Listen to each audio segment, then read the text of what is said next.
In the summer of 1999, a group of amateur spelunkers ventured into an undocumented cave system near Ravenhole Ridge, West Virginia, a thickly forested mountain known for landslides, missing hikers, and old mining scars.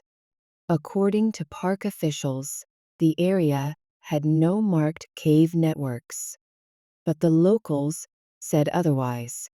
For decades, strange stories surrounded the ridge, tales of a bottomless hole that shifted location, a place that ate noise and stole light.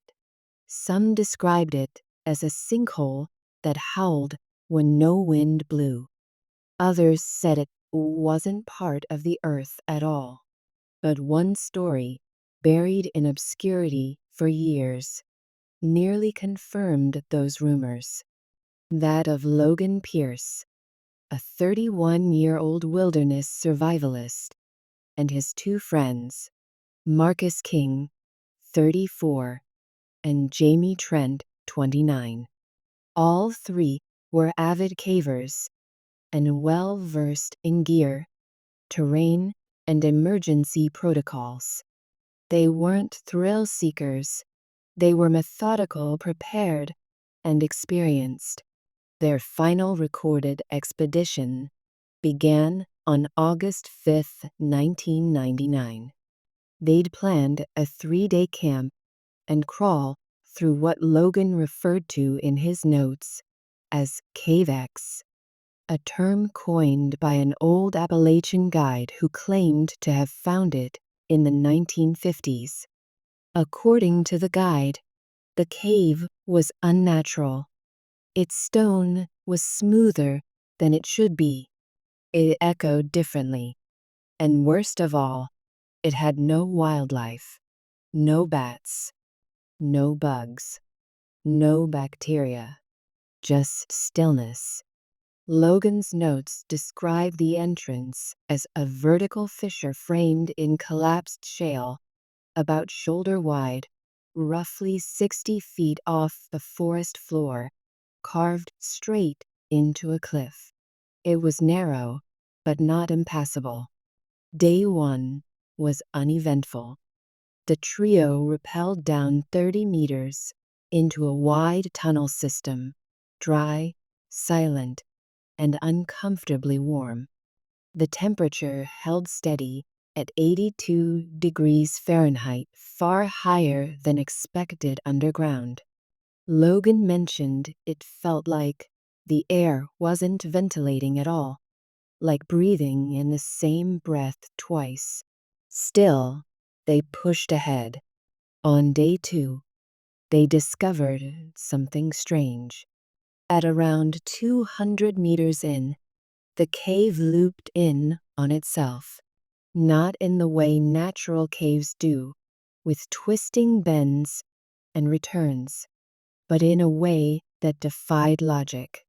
Logan described walking down a long descending hallway for 20 minutes, only to re-emerge at a previously marked chamber from the opposite side, without ever turning around. The team remarked their path and tried again. Same result, a hallway that loops perfectly without curves. And then came the humming. Low, pulsing, mechanical. They initially mistook it for faulty electronics, until they all turned off their gear, and the sound continued. It wasn't coming from inside their devices. It was coming from the walls. That night, Logan couldn't sleep.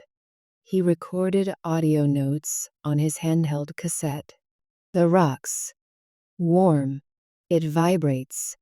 Not all the time, just sometimes. Like it's breathing. And the shadows move differently down here. Not in response to light. They just move. Independently. On day 3, the descent changed. Marcus discovered a shaft they hadn't noticed before. obscured by loose sediment. It spiraled down in perfect symmetry, man-made, almost surgical in appearance. They descended. The further they went, the less organic the cave became. The walls weren't jagged, but rounded, smooth like steel. The echo was gone. Light bounced strangely. Every beam dimmed, as though swallowed by the darkness itself. Jamie grew nauseous and began complaining of migraines. Her hands trembled when she wasn't touching the wall. Logan wrote, "She says when she stands still, she feels her own body shift, like she's vibrating slightly out of sync." I didn't believe her until it happened to me, a sideways pull, not gravity, something else. At 400 meters, they reached a circular room with a domed ceiling. Perfect symmetry. No natural marks. No crystals. No life. At the center was a hole. It was only about 3 feet wide, but impossibly deep. Jamie tossed a glow stick inside. It never hit bottom. No sound came back. Just silence. Infinite silence. Then Marcus leaned too far. He didn't fall in. He froze. Mid-motion, halfway bent forward, completely motionless. His head tilted down, staring into the pit. His light flickered out. Logan and Jamie screamed, but Marcus wouldn't move. Couldn't move. Then he whispered something, barely audible on Logan's recorder. "It sees us." And then he vanished. There was no sound, no scream. One moment, Marcus stood at the hole's edge. The next, nothing. Jamie collapsed. She began convulsing, screaming that her bones were rearranging. Logan dragged her back up the shaft they came from, but halfway up they were met with a terrifying realization.